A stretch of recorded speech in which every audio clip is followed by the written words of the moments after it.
Məhəmməd, salam. Gecəniz xeyir olsun. Bu gecə qonağınızıq. Çağırılmayan qonaq olmaq istəmirik. Çalışacaq ki, bu gecə hörmətli həmsöhbətlər kimi bizim də yerimiz başda olsun. Bilirəm, indi bəziləriniz ekran qarşısında əyləşib, bunlar hansı dərdimizi əlac edib, hansı yaramızı sağaldıracaqlar deyir və narazı suallarını döşür. Deyirsiniz, bu dünya ki var, düzələn deyil. Əliniz hər şeydən üzüləndən sonra ağlınıza belə bir fikir gəlir. Bəlkə bütün bu problemlər alın yazımızdır. Yox, əgər qaz yoxdursa və soyuqdan üşürsünüzsə, bu alın yazısı deyil. Əgər işığınız yoxdursa və qaranlıqda nöğüt yandırırsınızsa, bu da alın yazısı deyil. Sadəcə olaraq pis təsərrüfatçılıq göstəricisidir. Alın yazısı Allahın hər bir insana ömrü boyu verdiyi 3 şansdır. Bu şansları adamlar ömrünün sonuna yaxın anlamaya başlayırlar. Bizim Zənurə isə belə şeylərə inanmır və onun gözündə sadəcə hər şey quru rəqəmlərdir. Mən verilişi sənin kimi belə pessimist ruhda başlamağınla razılaşmıram. Özümün necə deyərlər, optimist nəslinin nümayəndəsi sayıram və mənimki faktlardır. Həyatımı rasional hesablamalar üzərində qurmağa çalışıram. İşdən gedirəm, hesablayıram, çəkilişdən gəlirəm, hesablayıram. Mən fatalist deyiləm, realistəm. Hər şey hesablamaq mümkün olsaydı Zənurə xanım, atalar deməzdilər ki, sən saydınızsa gör fələk nə sayır. Adi məişət problemlərini hesablamaq olar. Əslində sən Kant fəlsəfəsi ilə tanış olsaydın, hesablamaq iddiasına düşməzdin. Alman filosofu Immanuel Kant 1724-cü ildə keçmiş Königsberg, indiki Kaliningrad şəhərində anadan olub, ömür boyu da elə orada yaşayıb, 1804-cü ildə elə həmin şəhərdə rəhmətə gedib. Bizim çox qəliz mətləblərə girişməyimizə ehtiyac yoxdur. Məsələn, zibilimizi yığmaq üçün filosof olmaq lazım deyil. Adamların qışda istiyə, yayda sərinliyə ehtiyacı olduğunu bilmək üçün də bunu dediyin o Kantdan soruşmağa şəxsən mənim ehtiyacım yoxdur. Hələlik Kantsız və Hegelsiz də ötüşə bilərik. Amma bizim məmurlarsız ötüşmək çox çətindir. Beləliklə, verilişdə insan və onun problemi əsas götürüləcək. Problemini bizə çatdırmaq istəyənlərə telefon nömrəmizi eşitdiririk. Studiya telefonumuz 97 72 74-dür. Elektron ünvanımız isə ichxəbər@ans.az-dır. Gəlin tanış olaq. Bu Zənurədir. Bu isə xəbərçidən tanıdığımız Azər Məmmədov.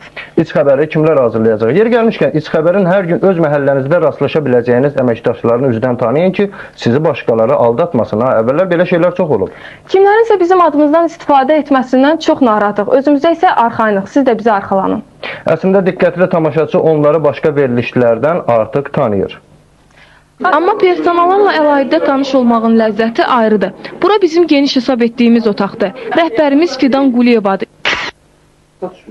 İçimizdə ən universal adam odur. Deyəsən elə buna görə onu rəhbər seçiblər. Həm rəhbərlik, həm prodüserlıq edir. Hərdən öz aramızda aparıcılara dərs də keçir. Baxma, kişinin qızının az çox efir təcrübəsi var. Özü də tamaşaçılarla təmasda. Bundan başqa həm reportör, həm də rejissor olur. Masasına sahibliyi onunla boz bölüşdürür. İti deyil, kuklasının adıdır. Bu kukla ona otağının prezentasiyası günü hədiyyə edilib. Adətən sakit və təmkinli olur, amma hirslənməyini görməyəsiniz. Özündə cəmləşdirdiyi demokratik keyfiyyətlər və sakitliyi əsl yaradıcı atmosferi yaradır.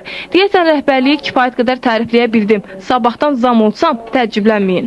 Fidanla yanaşı masada kriminal Natiq Qədimov əyləşir. Natiq uşaqlar arasında belə imic yaradıb. Qanun iyi harda, kriminal Natiq orada. Adi günlərdə o çox danışmır. Vay o günə ki, ya yaxşı material hazırlaya, ya da materialı çox yaxşı hazırlaya. Əsl qaraçılıq salacaq. Evə həmişə pərişan gedir. Çünki həmişə çörək almaq lazımdır. Ləman Ələşrəf qızı. Cəmi 3 aydır ki, aynı işçidir. Televiziyada təzə olsa da təcrübəli, həmçinin yaxşı mənada qalmaqallı qəzet jurnalistlərindəndir. Özü ilə şəxsən hələ indilərdə tanış oluruq.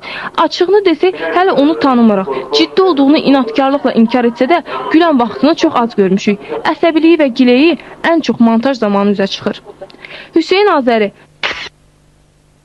Həmişə problemlərinizin həllinə kömək edən və poçt qutusunun aparıcısı kimi tanıdığınız Hüseyn Azəri öz missiyasını iç xəbərdə də davam etdirəcək. Amma üzünü yalnız qapınızı döyəndə görəcəksiniz. Onsuz da heç kim heç kimin məktubunu oxumur deyəndə, məktublarınıza biganə qalmayanda elə o olub. İç xəbərdəki sujetlərinin yeni tipi də sizi təəccübləndirməsin. İşində çox məsuliyyətlidir. Bu da ona şəxsi həyatında mane olur. Çox işlədiyindən sevdiyi qıza vaxt ayıra bilməməsi üzündən demək olar ki, hər gün yumşaq desək, məzəmmət olunur. Mənimlə eyni stol arxasında oturur. Üzü yola və səmimi olduğu üçün ona hətta kompüterimdə də istifadə etməyə icazə vermişəm. Aytən Məmmədova. Müstəqil televiziyalar arasında ilk və yeganə qadın operator. Başına kepka qoymaqla oğlanlardan seçilməməyə çalışır. Amma mümkün deyil. Saçı uzundur. Əlbəttə, oğlanlarla müqayisədə belədir. Ənlik kirşanı isə oğlanlarla müqayisə etmək olmur. Ən böyük arzusu əskər olmaq və Qarabağı yenidən görməkdir. Digər operatorumuz Azad İbrahimov çox nadir hallarda nəyəsə hisslənir. Xeyirxah görkəmi var. Onunla çəkilişə getmək adama xüsusi nikbinlik yovqatı yaradır. Acı sözü də adama bal ləzzəti ilə deyir. Təbəssümü də üstəlik. Gəl belə adamdan inci. Bu da müxbir üçün çox vacibdir. Özümüz haqda bu qədər, amma bu hamısı deyil. Adı köhnə, amma özü təzə olacaq iç xəbər, ictimai, sosial, mədəni səpkidə reportajlar xüsusi menyuda təqdim olunacaq. Bunun üçün veriliş 6 rubrikaya bölünüb. Mən özümü nəzərdə tutmuram. Rubrikanın adı belədir. Mən. Bu rubrika müxtəlif peşə sahibləri və sahibələrinə həsr olunacaq. Eşidin, bu rubrika əsilsizlikdir. Nə probleminiz varsa bizə zəng edin. Biz isə sabah sizdəyik, amma bizə efir vaxtı zəng edin. Görün, burada yaşadığımız dövrün problemlərindən bəhs olunacaq. Narkomanlardan tutmuş zibilliklərə kimi bu rubrikada tanış ola bilərsiniz. Ürək bulandırıcı olmayacaq. Gözünüzü bağlayın. Görün rubrikasına bənzəsə də burada becərliklər daha aşkar təqdim olunacaq. Əvvəlcədən xəbərdarlıq edək ki, sonradan problemlər olmasın. Əsəbləri gərgin olanların, əlaxüsus həddə buluğla çatmayanların baxması məqsədə uyğun sayılmasa da baxlası şeylər çox olacaq. Gəlin, kimsəsizlər və onların taleyi, hər şey aydındır. Biz onları yad edəcəyik, sizdən isə bunlara biganə qalmamaq qalır. 6-cı rubrikamız yerində. Hadisə, məmur və sözün yerində olması haqqındadır.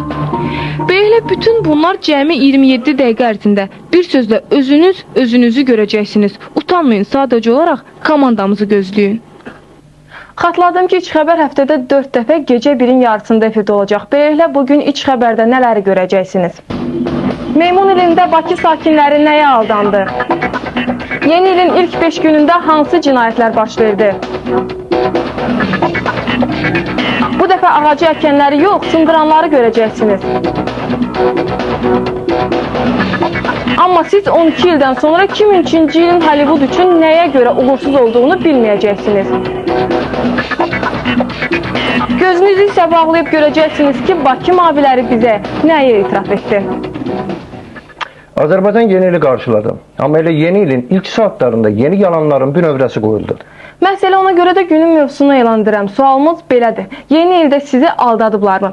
Diqqətli olun, sorğunun telefonlarını elan edirəm. 97 72 70 nömrəli telefonla hə, 97 72 71 ilə yox, 97 72 75 ilə isə özüm aldatmışam cavablarını verə bilərsiniz. Sorğumuzun nəticələri veriliş bu efirdə nümayiş etdiriləcək. İnanıram ki, çətinliyi çəkməyəcəksiniz. Zəng vurun, suala cavabınızı verin. Cavablar hə, yox, özüm aldatmışam. Ləman isə artıq deyəsən aldanan və aldadanları axtarıb tapıb.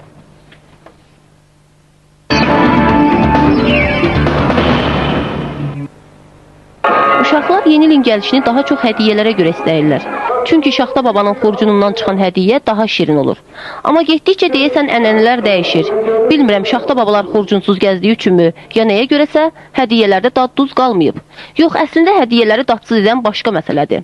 Dövlət Gənclər Teatrı yeni ildə uşaqları sevindirmək qərarına gəlib. Bunun üçün teatrın aktyorları neçə ay əvvəldən məşq edib nağıl tamaşa da hazırlayıblar. Vallahi indi uşaqları daha nə nağıllara, nə də Şaxta babanın onlara hədiyyə gətirməsinə inanır. Çünki valideynləri gözlərinin qabağında kassaya 10.000 manat ödəyib, 5.000 tamaşaya, 5.000 də hədiyyəyə bilet alır. İndi uşaqları maraqlandıran budur ki, görək hədiyyənin içindən nə çıxacaq. Yəni verilən pula dəyər, ya yox. Bu da hədiyyə. Sir deyilsə, bax bu hədiyyə neçəyə başa gəlir? Bu içərisində bu hədiyyə yol xərci, hər bir şeyə daxil olmaqla 3000 manat. Gəlin manatla hesablayaq. Plitka şokolad 740, pirojna 430, kukuruz, yəni qarğıdalı çubuğu 275, peçeni 150, vafli 250 və oyuncaq 250 manat. Nə çıxdı? 2095 manat. Axı, yəni dedikləriniz 3000 manatdan da az başa gəlir. Bilirsiniz, bu maşın xərci, ora, bura, o qədər xırda xərclər çıxır ki, o gəlib cəmləyəndə elə bir nəticə çıxır. Uşaqları yeni il şənliyinə gətirən valideynlərin də qaşqabağı yer süpürürdü. Baxın da özünüz baxın. Burada 2000 şey var. 20.000 manat alıblar 2000 şey veriblər. Bu da Rus dram teatrının hədiyyələri. Yaxşısı budur, hədiyyələrin yaxşı ya pis olmasını uşaqlardan soruşaq. Şaxta baban hədiyyəsindən biraz xoşum gəlir. Bəzilərindən. Nə istəyərdin çıxdı? Nə? Hədiyyədə nə istəyərdin çıxdı? İstəyərdim ki, əsl hədiyyə çıxsın. Uşaqlara iqruşka hədiyyəsi eləyir. Elə belə şeylərdən istəyərdim. Bu elansa bizi Respublika Sarayının kassasında qarşıladı. Bilet alana ancaq konsert tamaşa düşür. Uşağını sevindirmək istəyən valideyn hədiyyə üçün ayrıca zəhmət çəkməlidir. Bu da belə. İndi təsəvvür edin ki, 40 ildən sonra bu körpələr nəvələrinə deyəcəklər. Bala, mənim torbamdan qarğıdalı çubuğu çıxmışdı. Deyəsən, yeni il təşkilatçıları Bakını Odessa yaxud Qabrova ilə qarşı salıblar. Elə biliblər ki, onların yeni qazanc yerini əhali zarafat kimi qavrayacaq. Elə deyəsən, sən deyəndə təşkilatçılar aprelin 1-i ilə yanvarın 1-ni səhv salıb. Uşaqları və valideynləri aldadıblar. Qeyd edeyim ki, Rusiyada aparılan sosioloji sorğunun nəticələrinə görə əhalinin 81%-i yeni il üçün hədiyyə olaraq maşın, mənzil, sağlamlıq və sevgi istəyirlər. Əhalinin imkanı aşağı olan 11% isə ümumiyyətlə hədiyyə verməyin tərəfdarı olmayıb. Sudanda adətə görə xoşbəxtlik rəmzi olaraq hamı bir-birinə yaşıl fındıqlar, İtaliyada ər və arvad öz yaxınlarına yenilik simvolu kimi qırmızı paltarlar, İspanlar isə daha maraqlı bir-birinə üzüm hədiyyə edirlər. Qonağın boşqabında olan üzüm dənələri 31 dekabrda gecə saatın hər zərbəsində yeyilir. Deyəsən, sorğumuza yavaş-yavaş cavab verməyə başlamışsınız. İlk cavabımız hə idi, 12, yox 12 və özüm aldatmışam 14. Özüm aldatmışam hələlik üstünlük əldə edir. Xatladım ki, studiya telefonumuz 97 72 74-dür. Bu telefonla bizə efir vaxtı zəng vurun. İç xəbər @işarəsi aynes.az-a isə ismarıcılarınızı göndərin. Telefon xəttimiz hələ ki yoxdur. Bəli, prodüser qeyd edir ki, telefon xətti hələlik alınmayıb və nahaqdan deməyiblər ki, növbəti il sənin yeni ili necə qarşılamandan asılıdır. Mən demirəm ki, ümumiyyətlə İtalyanlar kimi mebeli çölə atarsınız və yaxud demirəm ki, Nikaragolalılar kimi bədəninizə balıq yağı sürtəsini, yaxud Monqollar kimi qoyun dərisinə bürünəsiniz. Bayramı necə keçirmək hər kəsin öz fantaziyasından asılıdır. Statistik məlumatlara görə ən çox cinayət hadisəsi New Yorkda olub, amma Bakıda da bəzi hadisələr baş verib.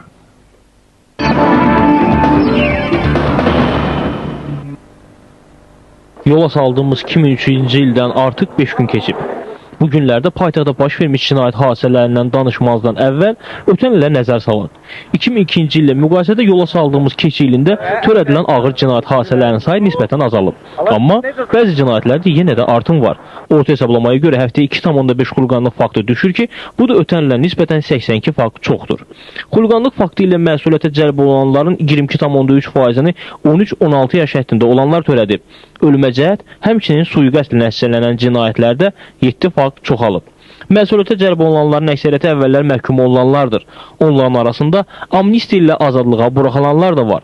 Daxili İşlər Nazirliyi isə cinayət faktlarının sayının azaldığını bildirir. Yəni soyğunçuluq 16,4, quldurluq faktı 13% azalıb. Ağır cinayətlərin sayı 30-u keçsə də bu göstərici ötən ilə müqayisədə təqribən 2%-ə yaxın azalıb.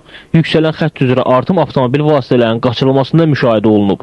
Ötən ilin sonu 2 nəfərin yaşadığı binanın alaqapısında xüsusi amansızlıqla qətlə yetirilməsi ilə yadda qaldı və bu, cinayətlərin sifarişli həyata keçirilməsi də istisna olunmadı. Bunlardan biri Azərenerji Səhmdar Cəmiyyəti Maliyyə Məsələləri üzrə direktor müavini Eldar Məmmədovun, digəri isə uzun illər biznes fəaliyyəti ilə məşğul olan Əhməd Mehdioğlu İbrahimovun odlu silahdan açılan atəş nəticəsində qətlə yetirilmələri idi. Narkotiklərin qanunsuz dövriyyəsi ilə bağlı isə 1917 fakt qeydə alınıb və bu şəxslərdən 150 kiloqramdan artıq narkotik vasitə müsadirə olunub. O ki qaldı bəzilərin ümid bağladığı meymun ilə. Təəssüf ki, yanvarın 1-dən 2-sinə keçən gecə Yasamal rayon Şərifzadə küçəsində yerləşən mənzillərin birində oğul öz analığını deşici alətlə qətlə yetirib. Həmçinin soyuq silahlı bədənə xəsarət, 2 xuliqanlıq və 1 itkin düşmə faktı qeydə alınıb. Bu 5 gün ərzində heç bir quldurluq, soyğunçuluq olmayıb. Deyəsən, bəkdədim axı, qulaqlara qurğuşun. Maşallah, bizimkilərin bayram keçirmə fantaziyası daha mükəmməl olub. Polis bölmələrində saxlanılma faktlarına görə Amerikadan sonra bizə yaxın olan dövlətlərdən Rusiya öncül yerlərdən birini tutur. Xatladım ki, studiya telefonumuz 97 72 74, elektron ünvanımız isə içxəbər @işarəsi aynes.az-dır. Yeni ilin 6-cı günündə də Natiq şəhərdə kriminal vəziyyəti izləyir. İndi şəhərdə gecə baş verən hadisələri o bizə çatdıracaq. Natiq, axşamın xeyir. Axşamın xeyir Zəmura, axşamın xeyir Azər. Hansı məlumatların var? Buyur. Deməli, nəzərinizə çatdırım ki, bu gecə təxminən artıq yarım saat keçib, Səbahi rayon 8-ci polis bölməsinin ərazisində 20-ci sahə deyilən bir yer var. Orada ər öz arvadını döyüb, nəticədə arvad deməli ağır vəziyyətdə Musa Ağayevadın təcili tibbi yardım xəstəxanasına düşüb. Bundan başqa Bərdə Yevlax yolunda deməli avtoqəza hadisəsi qeydə alınıb.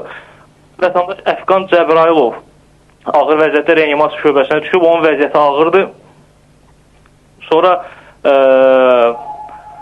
daha bir... Ümumiyyətlə bundan başqa xırda hardasa xuliqanlıq hadisələr baş verirmi? Xuliqanlıq hadisəsi yox, Azər. Bir bıçaqlanma hadisəsi qeydə alınıb. Yenə də Musa Ağayev adına təcili tibbi yardım xəstəxanasına gətirib yaralı. Kərim Ağayevdir. Onun da vəziyyəti ağırdır. Deməli, onun bıçaqla qarın boşluğundan xəsarət yetiriblər. Həkimlərin dediyinə görə vəziyyəti ağırdır. Ancaq ertəsi gün yəqin ki, palataya köçürüləcək. Yəni həkimlərin tam nəzarəti altındadır. Hələlik heç bir yanğın hadisəsi və digər xırda hadisələr qeydə alınmayıb. Çox sağ olun, Natiq. Çox sağ olun, təşəkkür edirəm sizə. Son illər Bakıda ağac əkmənin xüsusi ənənəsi yaranıb. Amma təkcə əkməklə vəziyyət düzəlmir axı. Sonra onu sulamalısan, belləməlisən, onu zərərvericilərdən qorumalısan. Lap elə Hüseynin materialındakı kimi.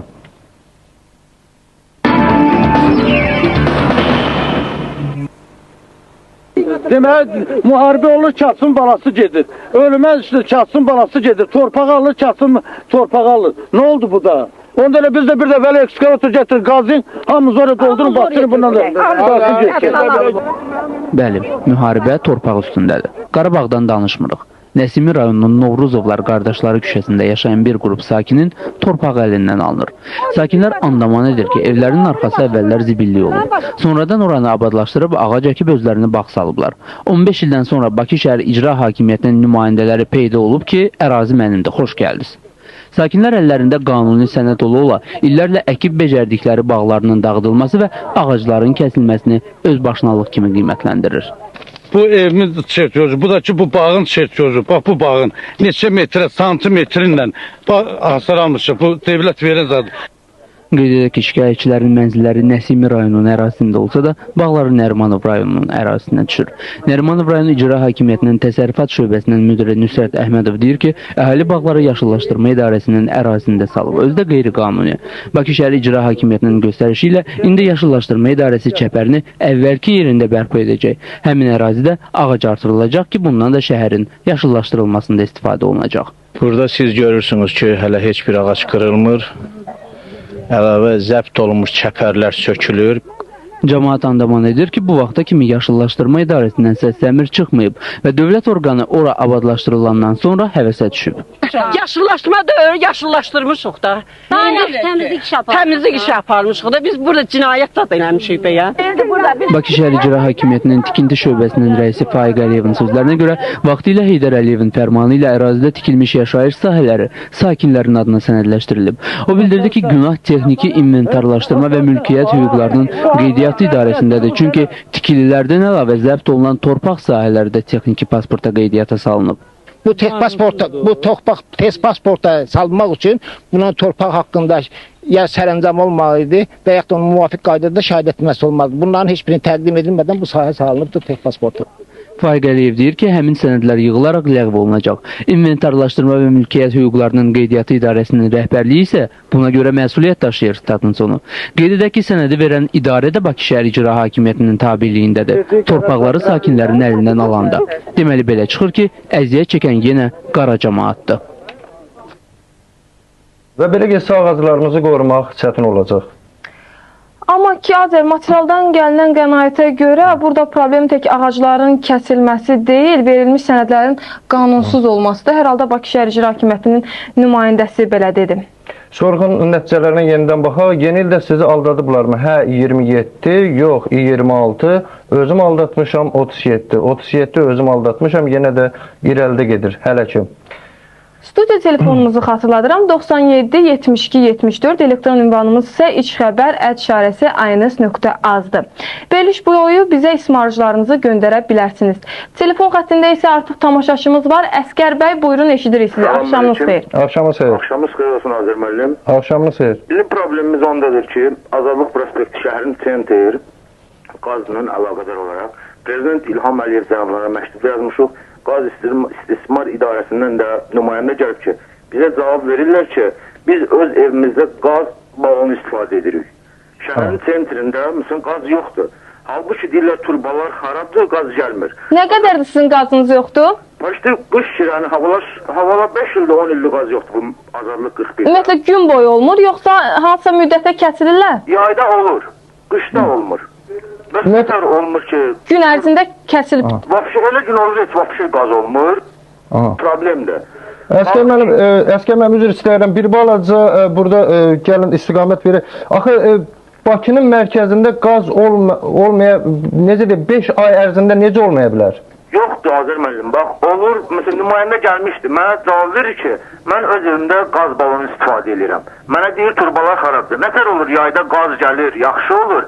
Qışda turbalar xarab olur, qaz olmur. Bəs bu müddətdə, belə deyək, yeməkləri necə pişirirsiniz, çayı necə dəmləyirsiniz? Tok keçində, onda da imkan çatdırmır, işığa pul çatdırmaq olmur da onda. Tok keçində, pletkada. Problemdir biz üçün, şəhərin sentri, Azadlıq prospekti 41. Bu ilə əlaqədar mən sizi narahat eləmişdim onun üçün. Ümumiyyətlə, elektrik cihazlarından başqa evi nə ilə qızdırmağa çalışırsınız? Evi heç nə. Soyuqdur ev, özünüz də bilirsiniz, hava soyuq, məsələn, qabaqdan qış gəlir. İndi hava biraz soyuq olan heç qaz olmur. Elektrik avadanlıqlarından da istifadə eləmirsiniz, yoxsa onlardan? Məcburiyyət qarşısında qalıb istifadə edirik. 2 ildən sonra bizə cavab verirlər ki, 2 ildən sonra qaz olacaq, qaz çıxacaq. Ondan sonra sizə qaz verəcək biz. Biz 2 il ərzində neyək? Yəqin bu da sizə bu elektrik avadanlıqlara pulun daha çox gəlməsinə səbəb olur, yoxsa heç bir fərq olmur? Fərq olur, niyə olmur? Bəs mən, məsələn, iş adamı, məsələn, çatdırmaq olmur axı elektrik enerjisinə pul. Bayırmaq gəlir, işıq yazır, imkan olmur. Məcburdur o da mənim işığımı kəssin. Mən qalıram lap pis vəziyyətdə. Əskər mənim, bəlkə bütün bunlar, belə deyək ki, pis təsərrüfatçılıq göstəricidir haradasa. Yox, niyə? 32 də ailə adından şikayət yazmışıq biz. Prezident İlham Əliyev cənablarına. Oradan 2 dənə 3 dənə məktub yazmışıq. Oradan gedib qaz istəyirəm. Aydındır. Çox sağ olun Əskər mənim, təşəkkür edirəm. Çox sağ olun. Yəqin bu məsələni artıq bugündən etibarən, yəni səhərdən etibarən məşğul olacaqlar.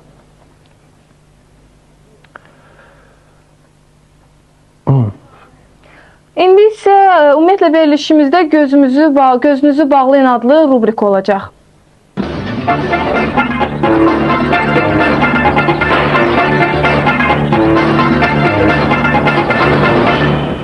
İndi isə həqiqətən də gözünüzü bağlayın. Əgər yaxınlıqda yaşı 16-ya çatan uşaqlar varsa, onları bir bəhanə ilə özünüzdən kənarlaşdırın. Ya göndərin çay dalınıza, ya da yatmağa. Hər ehtimala qarşı bu özünüzdən asılıdır. Mövzumuz seksual azlıqlardır.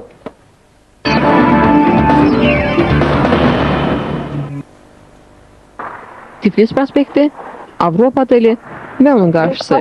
Bu isə görməyə alışdığımız və artıq bəzilərimizin yaxşı tanıdığı Aygün, Elza və Səma. Onlar mavidilər. Qışın oğlan çağında həmişəki kimi öz ampulalarında, mini yubqada, qısa sarı və ya qara uzun saçda. Kişilər üçün qeyri-təbii işdə. Bəzən mənə elə gəlir ki, bu ölkədə ən çox işləyən türkü məsələli biz jurnalistlərdir, bir də onlar, dırnaqarası qızlar. Bu üçlük haqda az sonra. Əvvəl onların işləri ilə tanış olaq. Beləliklə, axşam saat 21:00 Tiflis prospektində mini yubqalı qızlar peyda olunur. Çox çəkmir ki, digər tərəfdən taksidən daha geyimli və saçlarıyla cəlb edən 2 qız görünür. Cazibədarlıqları göz çıxarır və onlara biganə qalmayanlar da tapılır. Bunlar, dəbli sözlə desək, klientdir. Maşın dalıca yalnız tıxac yaranandan sonra klientlər maşınlarını kənara çəkib orada sövdələşmə aparırlar. Yer gəlmişkən danışıqlar 10 dəqiqədən uzun çəkmir. Hər maşına, yəni klientə 2 qız yaxınlaşır. Biri daima bir maşının qarşısında durur, digər isə hər 2 maşına baş çəkir. Klientlə pulu və yeri dəqiqləşdən də məsələ bu qız olur. Razılıq əldə edilən kimi necə deyərlər, padamam. Bu proses gecə saat 3-4-ə davam edir. Qızlar belə deyir. Gəlin tanış olaq. Aygün. Elza. Qızlar yarı Rus, yarı Azərbaycan, yarı qadın və yarı kişi səsi ilə danışdıqlarından dediklərini qəsdən tərcümə etmədik. Bütün homoseksuallar kimi xüsusi ev, uşaq və böyük məhəbbət axtarışında olan Aygün hələ bunların heç birini tapmayıb, amma ümidini də itirmir. İstəyirəm ki 25 yaşından sonra həll eləyəcəm hər şeyi. Həll edəcəksin? Yəni ki, həkim var, danışmışam, operasiya başlayacaq. Hamımız elətdirəcək, tək mən yox, hamımız hazırlaşırıq. O, Bakıda əməliyyat mümkündür? Bakıda eləyirlər, bəli, var həkim. Elza isə fərqli olaraq həyatından narazı deyil. Onu olduğu kimi qəbul etməsələr də. 7 ildir ki, valideynləri ondan imtina edib və evdən qovub, elə yanındakı qızlar kimi. Elzanın əsl adı Zaurdur. Lakin qızlar arasında onu başqa adla da çağırırlar. Ну, я районская чушка. Niye şutit? Zarafat eləyir. Заметно по языку. Стараемся для нашего народа, как говорится. Biz axı dözümlü xalqıq, bacı. Xalqın artıq onları sevdiyini düşünən Elza paytaxt barlarının birində ofisiant işləyir. Sevdiyi oğlan olsa da yenə də axtarışdadır. Elə trasa çıxmağına səbəb də budur. Мы гуляем, да, gəzirik də özümüz üçün. Elə dördüvüzsüz deyəsən, başqa heç Yox, yox, hamısı klientdədirlər. Necə? Klienti harasa gediblər, gəziblər, harasa gediblər yəqin ki. Siz просто gezməyə çıxırsınız, hə? За любовь. А что делать? Вот любите, вот sevirsiniz kimisi. Конечно. Bəs onlar sizi. Onlar bizi də. Özü oğlanı var. Da. Bəli. Neçə yaşı var? 20. Aida və Sevanın arvad uşaqları olduğundan bizdən onları çəkməməyə xahiş etdilər. Birdən tanıyarlar deyə. Çox şən və razı görünürdülər. O vaxta dək ki, Az mən neynirəm? Mən heç sual verirəm. Sən Xəzər Qulqovalda evində gəlib Mən gəlmişəm elə belə. Bunlara sual verdim, mən də deyəm. Sənə gəlib onlar ev tutmayacaqlar, qalarsa. bu Səma idi. Səsi aləmi götürsə də sonradan sakitləşdi. Nəyə görə qışqırdığını və narazılığını izah etməyə çalışdı. Təbii ki, özünə məxsus dildə. Demokratiya onda açaq özümüzü lütfəcə, это некрасиво. Adamı mənə verib də statiyanı yığışdırıb deyib idi kayfu. Bu deməyim ki, stoy prostitut. Deyir get daş daşı. Get daş daşı evi. Mən də eləyə bilərəm. Onu eləmirəm. Mən qudurmuşam eləyirəm. Ona hökumət nə etməsin? Evdə eləmək olar. Evimdə eləyirəm. Мне все спускают. И дома здесь занимается, и на улице. Только не трасовка. Трасовка heç bir ölkədə nə Burada mən gəzdirəm özüm üçün. O deməkdir ki, mən indi gəzdirəm, etoz dedi və getdi. İşini davam etdirməyə. Elə özü dediyi kimi trasovkaya. Bu da trasovka. Gözlərini onlardan çəkməyən və hətta maşına dəvət edən də var idi. Daş və söyüş atan da.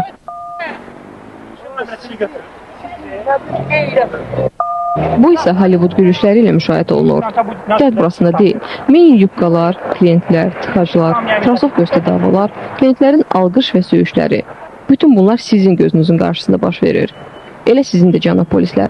Onlar çox deyirlər. Gündüz adi, axşam isə qeyri-adi görünürlər. Əl-əxsus Bakıda.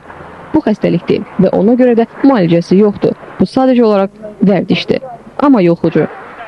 Fidan Quliyeva, Aytən Məmmədova, ANS. Aramızda belələr də var. Mənə bir məsələ maraqlıdır ki, axı Sovetlər vaxtında onların sayı çox az idi. Belə çıxır ki, onların artması azadlıq və demokratiya ilə bağlıdır. Deməli, belə çıxır ki, totalitar rejimdə onlar özlərini saxlaya bilirlərmiş. Azər, sən deyəsən, Azərbaycanın bu məsələyə görə Avropa Şurası qarşısında götürdüyü öhdəliyi yaddan çıxarmısan, ona görə də o nəsə deyəndə bir qədər ehtiyatlı olmalıyıq. Mütəxəssislərin 7 il ərzində apardığı araşdırmadan məlum olub ki, homoseksuallar getdikcə daha çox təşkilatlanırlar. Bizim elektron poçtumuza isə artıq ilk məktubumuz gəlib. Bunu bizə köhnə iş xəbər verilişini izləyən Azər göndərib. Yeni iş xəbər verilişinin açılması münasibəti ilə sizi təbrik edirəm və sizə işlərinizdə uğurlar arzu edirəm. Biz Azərə təşəkkür edirik məktubuna görə. İnteraktivin cavabları artıq məlumdur. Xatırladım ki, sualımız belə idi. Yeni ildə sizi aldadıblarmı? Deməli, belə, nəticələr belədir. Cavab hə, 43, cavab yox, 42, cavab özüm aldatmışam 65 nəfər. 65 nəfər insan artıq yeni ilin ilk günlərində bizim əhalinin bəzi sakinlərini aldatmağı bacarıb. Deməli, belə çıxır ki, aldananlar çox olub. Əgər aldananlar çox olubsa yanvarın ilk günlərində, aprelin 1-də, yəni ki, beynəlxalq gülüş günündə və aldatma günündə Azərbaycanda xüsusi təhlükəsizlik tədbirləri həyata keçiriləcək. Sonda qeyd edim ki, siz günün hər saatında 203-0202 nömrəli mobil telefonuna başınıza gələnlərdən və gələ biləcəklərdən bizə də xəbərdar edə bilərsiniz. Elektron ünvanımız isə ichxəbər@ans.az-dır. Və salam, gəldik sona. Sabah yenə bu vaxt gecə 1-in yarısında görüşəcəyik. Həmkarımız Ənurə qeyd elədi, sabah biz yenə 1-in yarısında yenidən efirdə olacaq və həftədə 4 dəfə. Ölkədə baş verən sosial hadisələri, kriminal hadisələri və digər bu kimi hadisələri yalnız iç xəbərdən öyrənə bilərsiniz. Sağ olun, gülümsəyin cənablar. Sağ olun. Gecən.